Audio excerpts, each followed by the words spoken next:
মা, সকাল সকাল কেন উঠোনটা ঝাড়ু দিতে গেলে গো? আমি তো বলেছিলামই আমি এই থালা বাসনগুলো মেজে তারপর উঠোনটা ঝাড়ু দিয়ে দেব। ধুর মা, কি যে বলিস না তুই। তোকে দিয়ে সব কাজ করাতে যে আমার একদমই ভালো লাগে না রে মিনু। তোর দুই বোন নিমকি আর ফুলকি যদি সংসারের কাজগুলো করতো তাহলে তোকে একা একা এত কষ্ট করতে হতো না। মা, ওরা যদি নিজেরা কাজ না করে তাহলে তো আর আমি জোর করে ওদেরকে দিয়ে কাজ করতে পারবো না, তাই না? তা তুই ঠিকই বলেছিস মিনু, কিন্তু তাই বলে সব কাজ তুই একাই করবি? হ্যাঁ মা, একাই করব। তা নিয়ে তুমি একদমই চিন্তা করো না। শোনো মা, তোমার যে কোমরে ব্যথা সেই কথা কি ভুলে গেছো? জানো না একবার ব্যথা শুরু হলে যে ডাক্তারকে কত টাকা দিতে হবে? হ্যাঁ মিনু, সেটা তো মনেই আছে, কিন্তু তারপরও তোকে দিয়ে সংসারের সব কাজ করাতে যে মন চায় না রে। মা, তুমি আমাকে নিয়ে অত ভেবো না, আর যেন কোনদিন তোমাকে ঝাড়ু হাতে না দেখি। যাও, ঘরে গিয়ে দেখো আমি সকালে নাস্তা তৈরি করে রেখেছি, গরম গরম গিয়ে খেয়ে নাও মা। আচ্ছা মিনু, তাহলে আমি ঘরে যাচ্ছি, তুইও থালা বাসনগুলো মেজে তাড়াতাড়ি খেতে চলে আয়।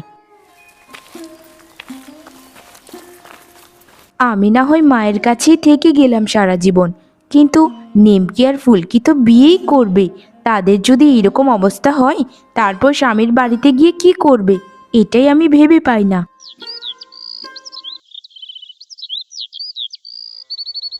এই নিমকি ফুলকি, বেলা তো কম হলো না বোন, এবার ঘুম থেকে ওঠ। না, প্রতিদিন সকাল সকাল আমাদের ঘুম না ভাঙলে বুঝি তোর পেটের ভাত হজম হয় না রে মিনু? হা হা হা হা হা। কি যে বলিস না তোরা, আমার পেটের ভাত হজম হতে যাবে কেন? আজ তো সকালের নাস্তায় রুটি করেছি। ওঠ এবার, ঘুম থেকে উঠে গরম গরম সকালের নাস্তাটা খেয়ে নে। তোর ওই শক্ত রুটি তুই খা মিনু, আমরা এখন আরো ঘুমাবো। কি রে, দাঁড়িয়ে আছিস কেন? এখনই ঘর থেকে বেরিয়ে যা, আমাদের ঘুমোতে দে বলছি। এভাবে অলস জীবনযাপন করিস না রে বোনেরা, একদিন তোদেরকে শ্বশুর বাড়িতে যেতে হবে, তখন তো ঠিকই মায়ের বদনাম হবে যে মেয়েদেরকে কিছুই শিক্ষা দেননি। এখনো সময় আছে নিমকি ফুলকি, কুড়েমি শেষ কর, না হলে দেখবি ভবিষ্যতে তোদের অনেক খারাপ হবে। সে হলে হতে দে না হতচ্ছাড়ি, তাতে তোরে তো মাথা ব্যথা কেন শুনি? আমাদের জীবন আমরা যেভাবে ইচ্ছে সেভাবেই কাটাবো। তুই তো মায়ের তালে তালে মন দিয়ে কাজ করছিস, তোর মতো এরকম বেটে কালো মেয়েকে কে বিয়ে করে তারপর দেখে নেব? আমাদের মতো সুন্দরী মেয়েদের কি মানুষ চায়? তোর ওই শক্ত রুটি নিয়ে এখান থেকে দূর হয়ে যা হতচ্ছাড়ি, দূর হয়ে যা। আর শোন, পরের বার থেকে আমরা ঘুমালে একদম বিরক্ত করবি না। নিজে জন্মদাত্রী মাই আমাদেরকে কিছু বলে না, আবার এই বেটি মেয়েটা এসেছে মা সাজতে। আগে তুই একটু উঁচু হ আমার মতো, তারপর এসে শাসন করিস। নিমকি ফুলকি, রূপের এত বড়াই করতে নেই রে। আমি তো সবসময় বলি আমি বিচ্ছিরি কুৎসিত দেখতে, তোরা খুবই সুন্দরী, কিন্তু তোদের মনে যে অহংকার, সে অহংকার আমার মনে নেই। হ্যাঁ হ্যাঁ, শুনেছি শুনেছি, দূর হয়ে যায় এখান থেকে, আর এত বকবক করতে হবে না আমার কানের কাছে এসে। যাচ্ছি বোন, যাচ্ছি।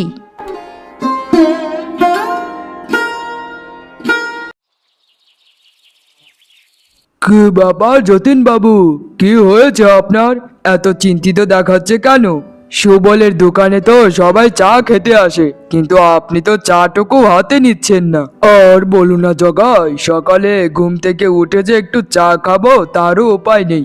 ঘরে একটা মেয়ে মানুষ নেই যে আমাকে আর আমার ছেলেকে একটু চা বানিয়ে খাওয়াবে। আর দোকানের চা আমার একদম ভালো লাগেনি কোনোদিন।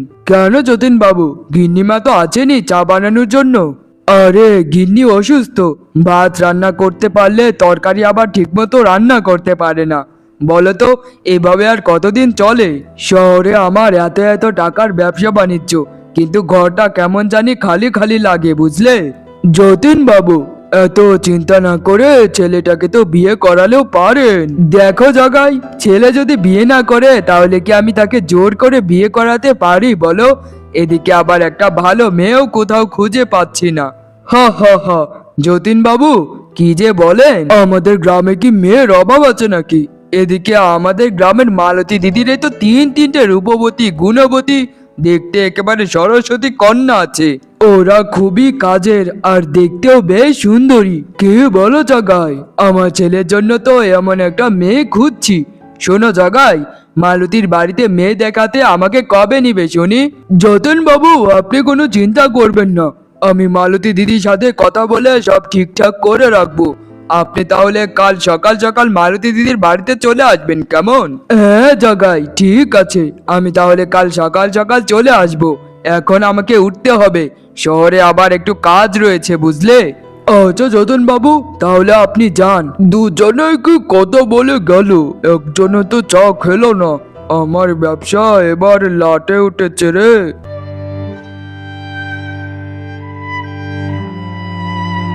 মা, দেখো দেখো, পুকুরের পাড়ের জলটা কত ঘোলা।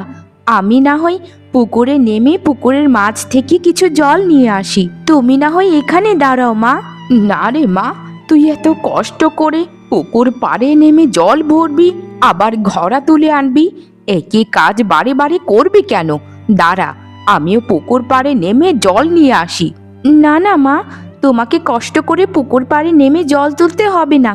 এমনিতে তোমার কোমরের আবার ব্যথা, বলা তো যায় না, কোমরের ব্যথা আবার কখন বেড়ে যায়, বেড়ে গেলে তখন হবে আরেক বিপদ। তার চেয়ে বরং আমি নিজেই জল তুলে আনছি, তুমি পুকুর পাড়ে দাঁড়াও মা। আচ্ছা ঠিক আছে মিনু, ওইদিকে তোর দুই বোনও যদি আমাদের সাথে আসতো তাহলে জল তুলতে তোকে একা কষ্ট করতে হতো না। থাক মা, তুমি বোনদের কিছু বলো না, দেখবে ওরা ওদের ভুল একদিন না একদিন নিজেরাই বুঝতে পারবে। মারে, আমি তো সেই দিনের অপেক্ষা দিয়ে দিন গুনছি, জানি না বিধাতা ওদের সুবুদ্ধি কোনোদিন দেবে কি না। মালতী দিদি, আরে ও মালতী দিদি, তোমাকে পুকুর পাড়ে পেয়ে ভালোই হলো। আমি তো এক্ষুনি তোমাদের বাড়ির দিকে যাচ্ছিলাম। কেন রে জগাই, হঠাৎ আমার বাড়িতে কি মনে করে? আর বলো না মালতী দিদি, তোমাদের মেয়েদের জন্য একটা ভালো সম্বন্ধ এনেছি, বুঝলে? কি বলছিস জগাই? তা ভালো সম্বন্ধ কোথা থেকে আসবে শুনি? ছেলে কি কাজ করে? আরে মালতী দিদি, ছেলে আমাদের গ্রামের ধনী ব্যবসায়ী যতীন বাবুর একমাত্র ছেলে সুজন। যতীন বাবুর এই বিশাল সম্পত্তি, ব্যবসা বাণিজ্য, এত কিছু দেখার মতো কোনো লোক নেই। বলিস কি রে জগাই, এ তো খুবই ভালো সম্বন্ধ। হ্যাঁ মালতী দিদি, তুমি কাল সকাল সকাল তোমার মেয়েদেরকে তৈরি করে রেখো। যতীন বাবু তোমার 3 মেয়েকে দেখতে আসবে, বুঝলে? যাকে পছন্দ করবে তাকে তার ছেলের জন্য বউ বানাবে। আচ্ছা ঠিক আছে, তাহলে কাল সকাল সকাল যতীন বাবুকে আমাদের বাড়িতে নিয়ে আসিস, কেমন? আচ্ছা মালতী দিদি, এখন তাহলে আমি যাই, আমার আবার একটু কাজ আছে। মা, আমার তো জল ভরা শেষ। জগাই কাকার সাথে তুমি এতক্ষণ কি কথা বললে গো? আরে মেনু, আগে বাড়ি যা, তোর মা সব খুলে বলবে এক্ষণ, ঠিক আছে? আমিও যাই। আচ্ছা ঠিক আছে ভাই, আর যেটা বলেছি সেটাই করো, কেমন? সকাল সকাল আমার বাড়িতে চলে যেও।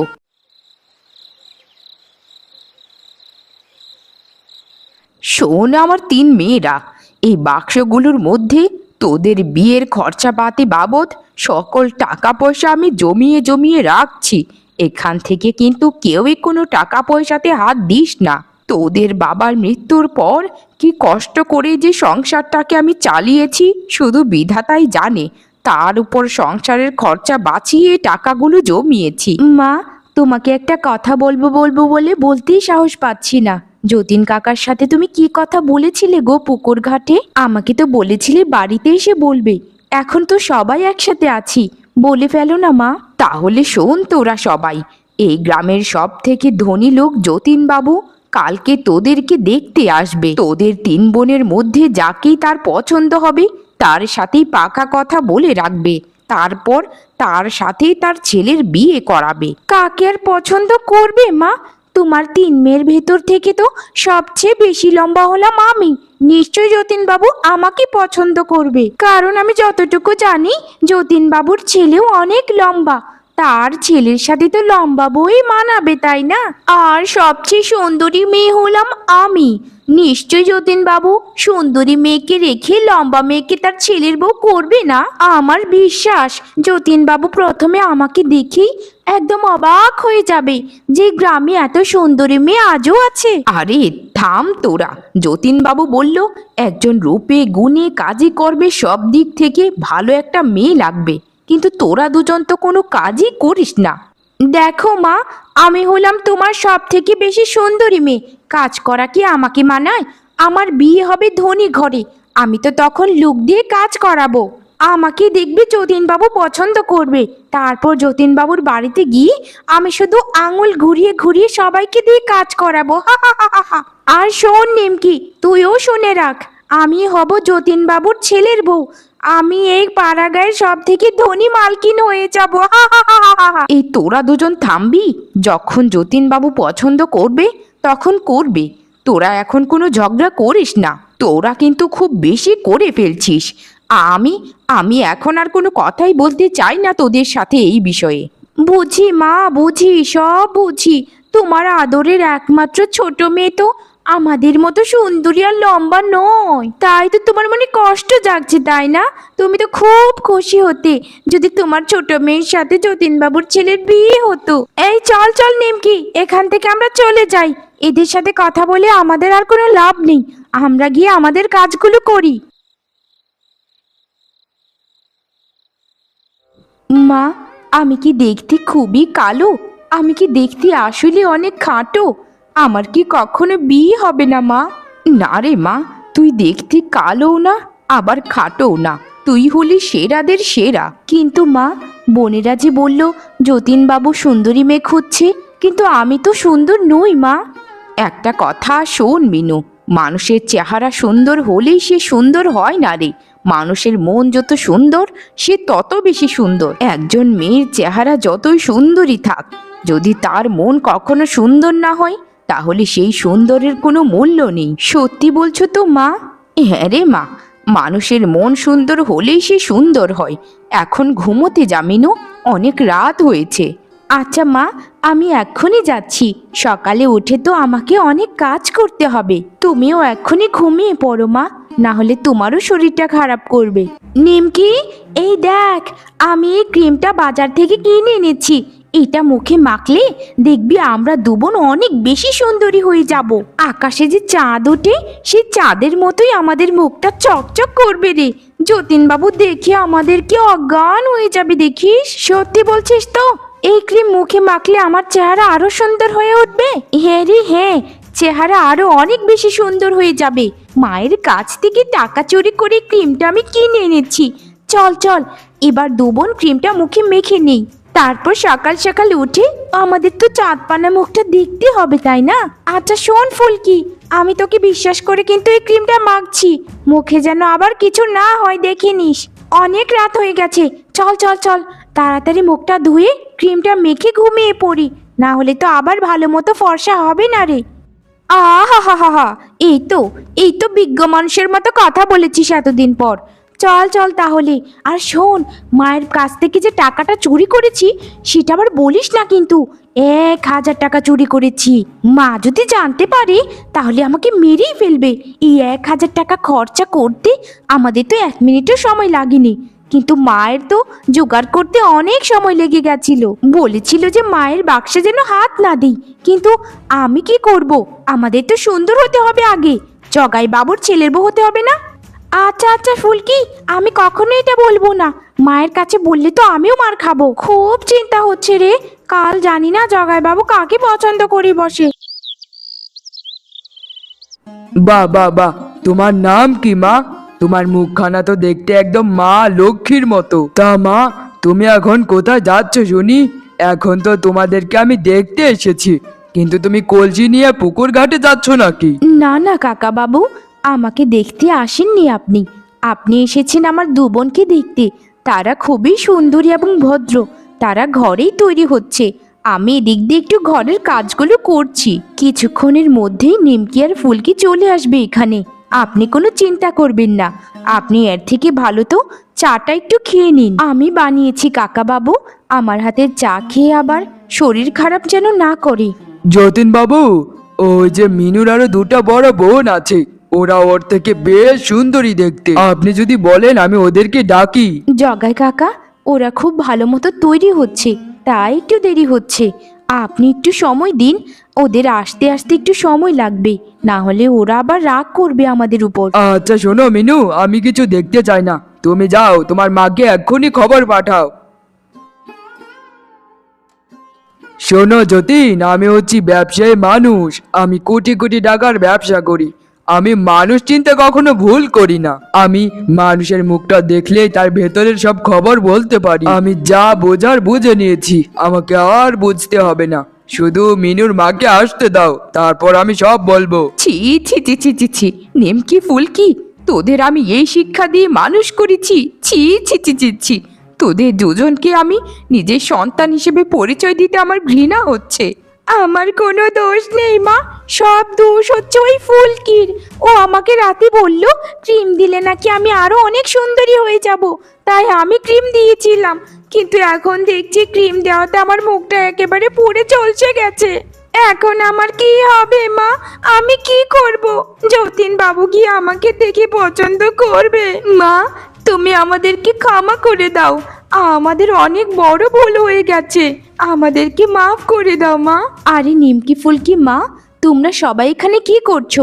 ওইদিকে যে যতীন বাবু তোমাদেরকে ডাকছে। আরে এ কি নিমকি ফুলকি, তোদের মুখেরই অবস্থা কেন? কি হয়েছে তোদের? আর বলিস না রে মিনু, ক্রিম দিয়ে সুন্দর হতে গিয়ে আমাদের মুখ একেবারে পুড়ে গেছে রে। অতি লোভে আমাদের সর্বনাশ হয়ে গেল, আমরা যে সৌন্দর্য চিরদিনের জন্য হারিয়ে ফেললাম রে। কিন্তু তোরা তো ছোট থেকে অনেক সুন্দরী বোন, তোরা কেন ক্রিম দিতে গেলি? মিনু বোন, তুই আমাদের ক্ষমা করে দে, আমরা আমাদের পাপের শাস্তি পাচ্ছি। তুই আমাদের হয়ে আজ মায়ের মান সম্মান রক্ষা কর বোন। যতীন বাবুকে আমরা সব ঘটনা খুলে বলবো, আর তুই যে এত ভালো মেয়ে আমরা তাও বলবো। দেখবি যতীন বাবু তোকে সুন্দরভাবে তার ছেলের বউ করে নিয়ে যাবে। জানিস বোন, আমার খুবই কষ্ট লাগছে তোদের জন্য। কেন তোরা এরকমটা করতে গেলি? আমার যে কিচ্ছুটি ভালো লাগছে না। তোদের কত স্বপ্ন ছিল ধনী বাড়িতে বিয়ে করার, কিন্তু আজ তোদের নিজেদের ভুলের জন্যই তোরা আজ পস্তালি।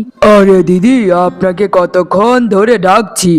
আপনার দু মেয়েকে তো আর সাজানো গোছানো লাগবে না, কারণ আমি আপনার ছোট মেয়েকে পছন্দ করে ফেলেছি। আমার ছেলের সাথে বিয়ে হবে মিনুর, এবং মিনুই হবে আমার বৌমা, যে কিনা রূপে গুণে একেবারে লক্ষ্মী সরস্বতীর মতো। সে আমার বউ নয়, আমার মেয়ে হয়ে থাকবে। এই বাড়িতে এসে মিনুর হাতের চাটা খেয়ে আমি ভেবে নিয়েছি যে আমার বাড়ির বউ মিনুই হবে। হা হা হা হা।